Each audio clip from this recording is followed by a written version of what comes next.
যে আমার officer sir, হুজুর আমার বস এগুলো পছন্দ করে না, এই জন্য নামাজ একটু বাদ দিই হুজুর, এটা কি জায়েজ আছে? তখন আমার মনে চায় যে ভাই, আমার একটা মনে চাচ্ছে যে আপনাকে একটা কোষে চড় মারি, আমার কি জায়েজ আছে বলেন? বুঝছেন না? আপনার বস রাগ করবে দেখে আপনি নামাজ পড়ছেন না, আর আপনি রাগ করবেন দেখে আমি আপনাকে থাপ্পড় মারছি না, এটা কি জায়েজ আছে বলেন? তো আমরা এই পর্যায়ে পড়ে আছি, খুব খারাপ অবস্থায় আমাদের ইমানের অবস্থা।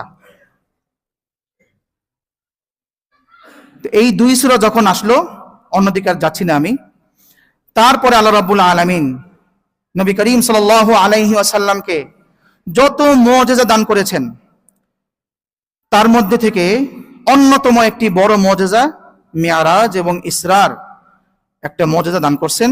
সেটি হচ্ছে এই নবুয়তের 11তম বর্ষে কয়েকটা বিপদ গেল। খাদিজা রাদিয়াল্লাহু আনহার ইন্তেকাল, খাজা আবু তালিবের ইন্তেকাল,